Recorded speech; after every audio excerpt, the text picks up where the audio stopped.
Trump plays a trap, and Pelosi walks into it. Donald Trump greets House Minority Leader Nancy Pelosi before his inauguration ceremony in January.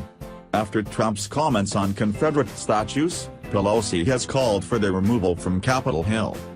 Every time President Trump gets in trouble he falls back on race identity politics, and the Democrats fall for it without fail. The latest case in point is the furor over his statements that both sides shared the blame for the violence in Charlottesville, Virginia. Trump was clearly feeling the backlash from assigning just as much responsibility to people opposed to Nazis as to the Nazis themselves, so he changed the subject.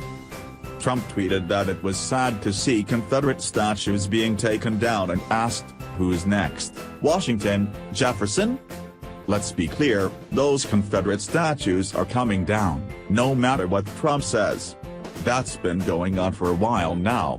It's largely being done at the local level, and Democrats could just sit back and let the arc of history take its course. Instead, they jumped. In no time, my friend House Democratic leader Nancy Pelosi called for the removal of all Confederate-related statues in the halls of Congress, saying they're reprehensible.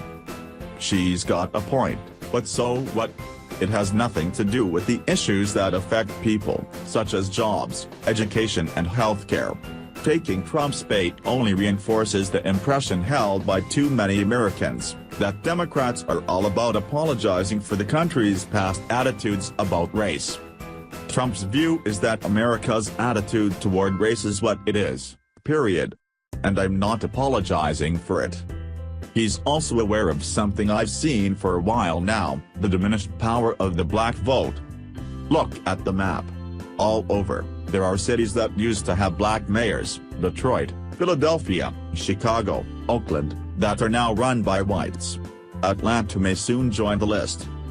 The black vote is still the anchor tenant of the Democratic Party, but the nation's demographics are changing. And like it or not, the Latinos and Asians who have come here and are still coming don't see the race issue the same way. Their ancestors were not slaves. They arrived here on their own, with their families and cultures intact. That makes a difference, and Trump knows it.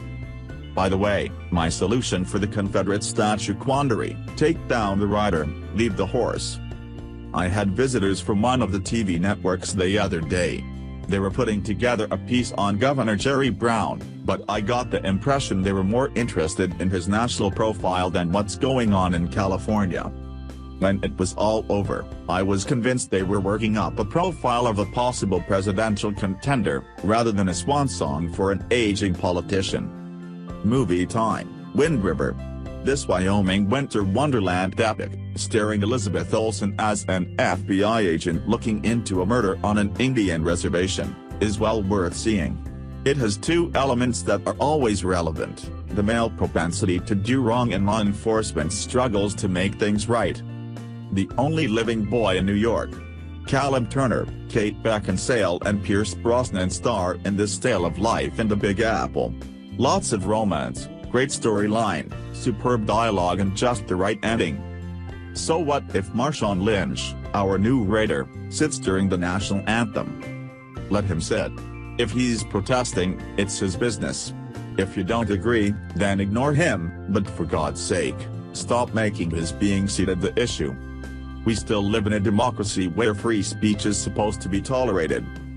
The big dog is coming back. Bill Clinton will be at Third Baptist Church in San Francisco on September 8 for the NAACP's Freedom Fund banquet. And no, it's not a farewell tour. The other night I broke a personal record when I sat down for an 18-course meal at State Bird Provisions on Fillmore.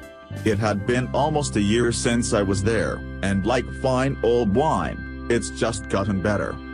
It took about 3.5 hours, and every dish came out family style, with each plate being passed around the table for 9.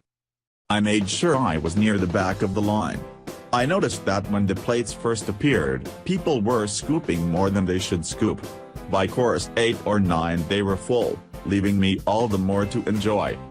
My old record was a 14-course meal, and even then I had to stop at 9.